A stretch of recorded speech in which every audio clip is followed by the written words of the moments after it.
pieces of the next championship team. Yep. You really believe are here. Yep. What is it from your experience tells you, and amid what we're going through right now, that could possibly be the case? Yeah, the maturity and the leadership of the young guys on this team. This is a good group. It's a really special group of young people that have the right mindset. They just got the right mindset, the right maturity, and you know, it's easy. I can see it coming. I mean, I can see there's a lot of great moments ahead with the guys on this roster. You know, my heart hurts for the guys that aren't going to get another opportunity, you know, because they deserve it and they've worked so hard. But that's football, you know. It's 3 phases. It's 11 guys, and you know, you got to get it done as a team, and you're all in it together. And these guys have stayed together. That's been encouraging. It's been really good leadership from that standpoint. But we've got guys on this team that, I mean, there's some y'all already have seen, some you haven't seen yet. That it's exciting. I mean, we've got a good nucleus of guys that I think are going to be like some of the best leaders that we've had come through this program when it's all said and done. I'm excited about that. I guess who were some of those guys? I guess the freshman and sophomore class. Yeah, I mean, for that whole freshman class, first of all, I think is special group. I think Cade's group is a really special group. That second year group, really special. We got top to bottom. I think we've signed a lot of great players. You know, we got a great group in that junior group with Barrett and Jeremiah, you know, the Makuba. We got Bo. I mean, that's a great group of guys. Brenny. I mean, there's some great guys in that group as well. Marcus Tate. And we got another great recruiting class coming in. So I mean, it's just, you know, I just really like the foundation that we have. But it's a lot of these young guys that we've hit on, and it's easy to see that. And again, some of them y'all have seen already, and others you will see in due time. So, but the maturity, just the mentality that they approach, you know, football with, is encouraging. 30 on Pickens. Is he? You say week to week with the surgery? Yeah, I mean, it's, you know, it could be 2 weeks, 3 weeks. I don't know just how, you know, he's just got to heal up he'll be, like I said, he'll be fine, but it's just you got to heal up from the surgery part. Dabo, a little bit more on Cade. So much has been made the last few days about the 4th and 1 decision and not going with the handoff, going with the option.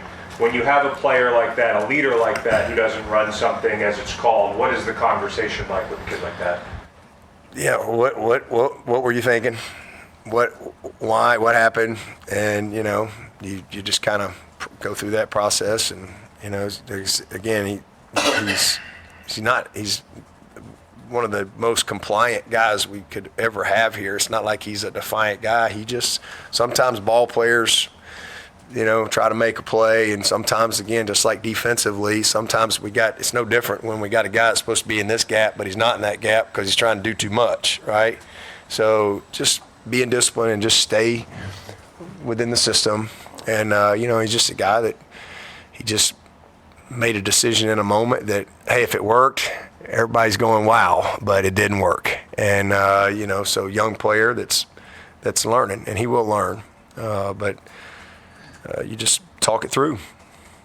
So in the huddle during the timeout, it's basically inside zone no matter what. There's no. No, it's not. It's the play call dictates what it is. I mean, it's not. There was no read. It's a handoff. I'm saying it's hand it off no matter what, matter what the look they give you. Yeah, if we'd have called it out on the 50, it's the same. You call it every time. There's nothing to read. You know, he just made a decision, and but it's a give. You have plays in your offense where there's reads built in, and you have plays where there's no reads, and that's just a play where there's zero read. Just give the ball. And again, that's one play. You know, I mean, we can sit here and magnify that play. I know that was a critical moment, but I mean, goodness gracious, we had a 3rd and 14 as well. You know, if we get a stop right there, we'd probably win the game. We needed one stop.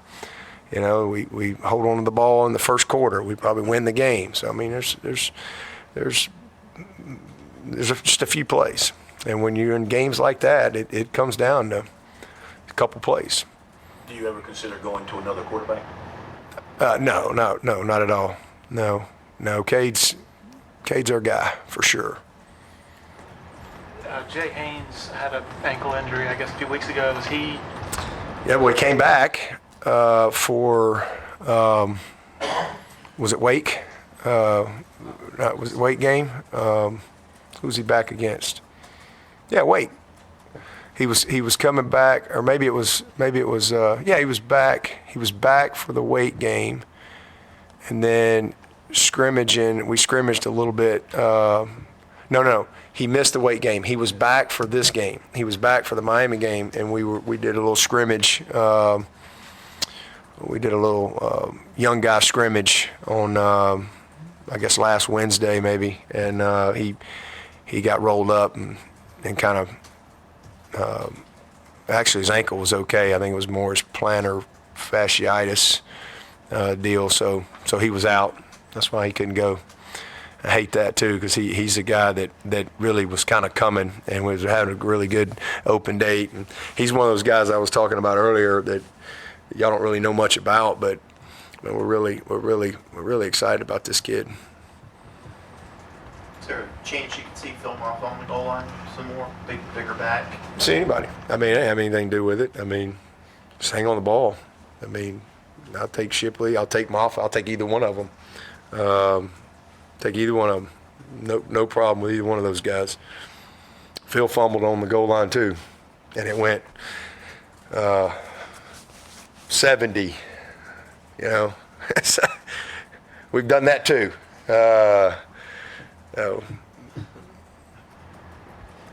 With Morris, the new quarterback, what's your evaluation of him and how much, if anything, changes? Say that again? MJ Morris, the new quarterback. Oh, yeah. Well, I think. think, you can see why they really like him. I think he really, he's just got a great energy to him. He brings a spark. I think they just, they were having a lot of turnover issues for different reasons, and I think they just needed to make a change and get a spark there. And he brings that. I mean, he's a talented player. Like I said, it's easy to see why they like him. He's a big, strong kid. He can run. He can make the throws, and he's got an edge to him that I think the coaches probably really like. You can tell he's a good leader. Seems like the guys kind of rally around him.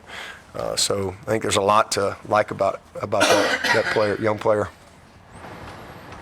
I guess with Antonio out for a little bit, how do you feel about the depth at receiver behind Tyler, Troy, and Dabo? Well, it'd be nice if we had two starters, Cole Turner and Antonio, back, but we don't. But we do have better depth than we've had in quite a while, so that was something we were excited about coming into the season.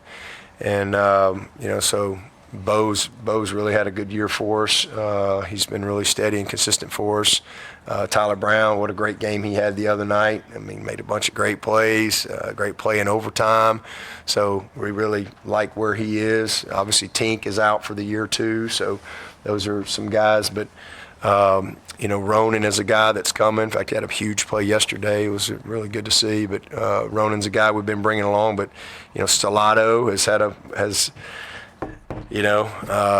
he's still in the training room a lot, but he's playing. He's out there, and he's made some plays for us. It was good to see Adam. You kind of got reminded of why we like Adam last week. A couple of nice plays for him. One really winning on the one-on-one coverage and got the PI, the face mask there, but was probably a step away from breaking the one. So it's good to see him. Hopefully reset himself a little bit, and Speck is still right there. He's been able to stay healthy, which has been good, and stay available. So I mean, we've got more depth than we've had in a while, but certainly, not having Antonio and Cole is a loss for us. I mean, there's a reason why both those guys were starters, coming into the year, but.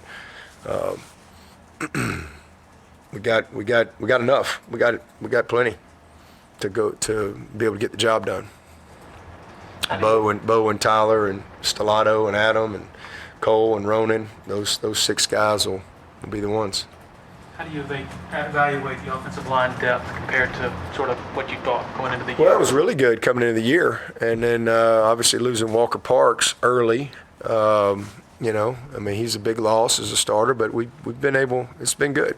We felt good about it, and Mitchell's a guy that has played well for us, but has not played well, a couple games, and so that's, for whatever reason there, just kind of got to get him back on track and kind of remind him of who he is. And sometimes guys can lose a little bit of confidence, but we've got pretty good depth. We've held up pretty good. We still feel good about the guys that we have. And again, fortunately, Walker's the only one that's had any type of long-term injury.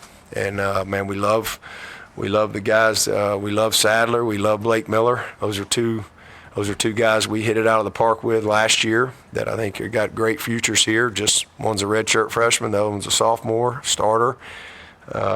Marcus is having a good year for us at left guard. Man, Putnam, that guy's a war daddy. He's amazing. I love everything about him. Linthicum is willing and ready. He's kind of being mentored and tutored along with Putnam. And then Harris is a really good young player that's coming. So excited about all those guys. We're trying to redshirt Ian Reed and Zach. We like both of them on what their futures look like. Trent is another guy. I think he played maybe 10 or so snaps and did a good job the other day as well. So we've got the same thing I'd say there. We've got more depth than we've had. A couple years ago we had 5 guys, and I think they played about every snap. So we got more than we've had, and but not as good as we were at the beginning of the year. You mentioned Jeremiah's, talking in the locker room afterward. You hope that's a point for him, that's a moment for him, or maybe he becomes a little bit more vocal on this team. Mm-hmm. Yeah, I think sometimes you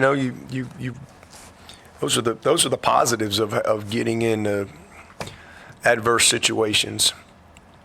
Sometimes for some people it brings the worst out in them, and for others it brings the best out in them. And it was really good to see, Trotter really just kind of assert himself that way. It was awesome, honestly. And so because he's not a guy that says a whole lot. He's a lead by example guy, one of the most respected guys on the team. But it was pretty awesome. And again, that's most I've heard him say since he's been here. He's just about his business all the time. You don't ever have to worry about that guy. He is a grinder, a worker. He's coachable. He loves it. Lead by example. Knows everything. But that was probably out of his comfort zone. But probably one of the better plays he's made since he's been at Clemson. It's really cool to see. I guess we'll probably leave the contents of what he said in the locker room, but I guess was he really worked up, or what was No, he like? he was very poised. I mean, he was fiery, but very poised and matter of fact and right on point. Any questions for Coach virtually? Hey, Dabo, David with ESPN. Sorry, this is a bit off topic, but I'm doing a story on Trevor Etienne down at Florida and his relationship with Travis and how much that's kind of meant to both of them over the years. And I know obviously Trevor was on campus with you guys a lot while Travis was there too. I don't know how much you got to know him, but seeing Travis there through 4 years, how did his relationship with his brother play into how he carried himself, how he handled himself, trying to be a role model for his younger brother?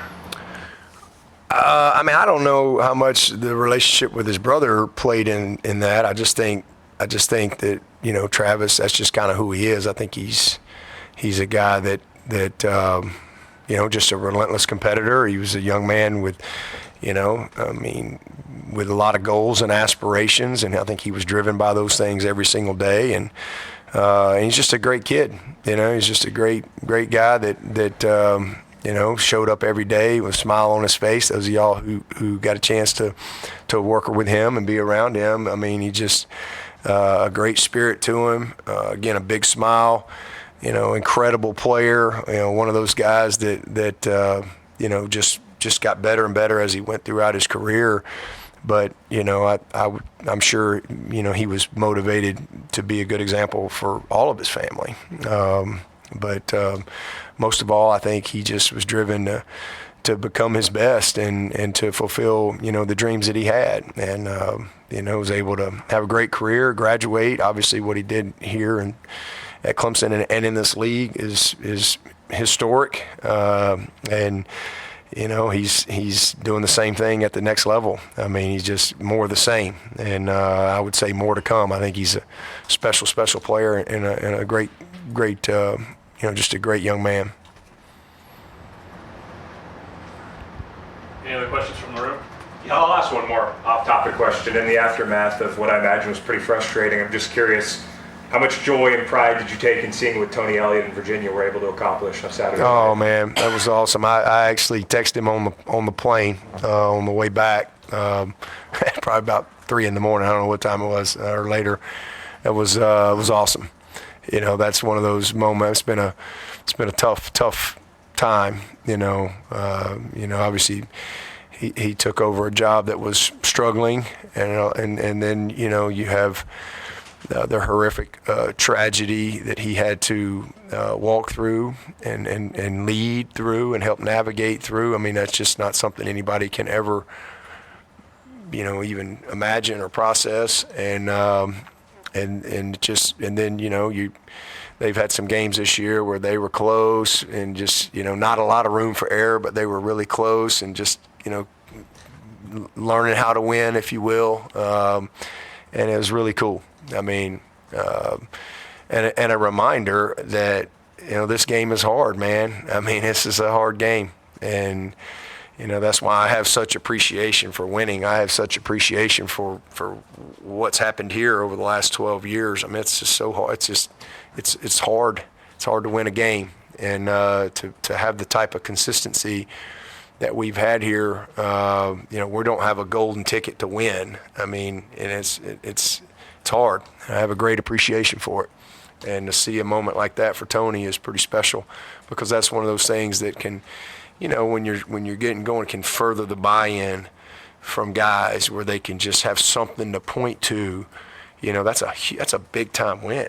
But something to point to where they can just grab onto and kind of, because they still got a ways to go, but can help them have a little bit of wind in their sails to keep moving forward and just keep their head down and keep grinding. But it was awesome, and really, really happy for him and their whole team.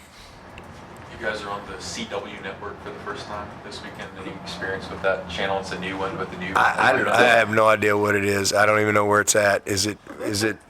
Where do I go to it? I think it's 62. Okay, channel 62. Use rabbit ears. Rabbit ears.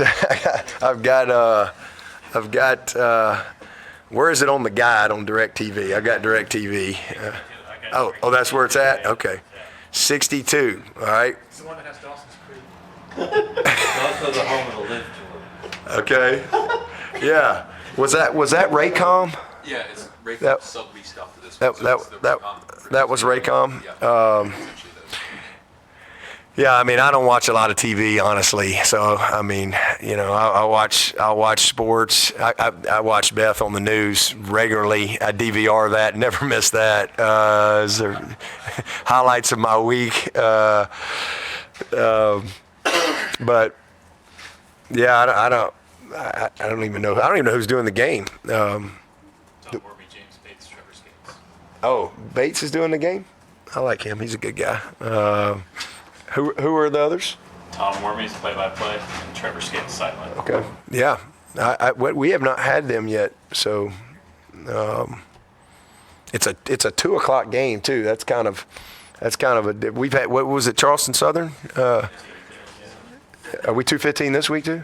Okay, 2:00. Yeah. So it's Charleston Southern. That was kind of a. I've done a gajillion schedules and itineraries, and you got all these routines. 8:05, 3:30, 3:00. noon. I've done them all. I mean, we've had some crazy times, but two's a little different because kind of, you know, your breakfast, your pregame meal. There's just some different routine. So I kind of like it though, honestly. I mean, we got back about. I guess I got to the house about 6 a.m. and you know, Sunday's still the same day whether you get in at 6 a.m. or you go to bed at 11 o'clock the night before. It's the same day for us. So we should get home earlier than that, Lord willing. So that's a positive. What did you say? What Maskell's injury is? What's his injury? I did not. You won't. That I'm not. He's just day to day. He's a little banged up. Anybody else for Coach Swinney? All right, appreciate it, Coach. All right, appreciate it.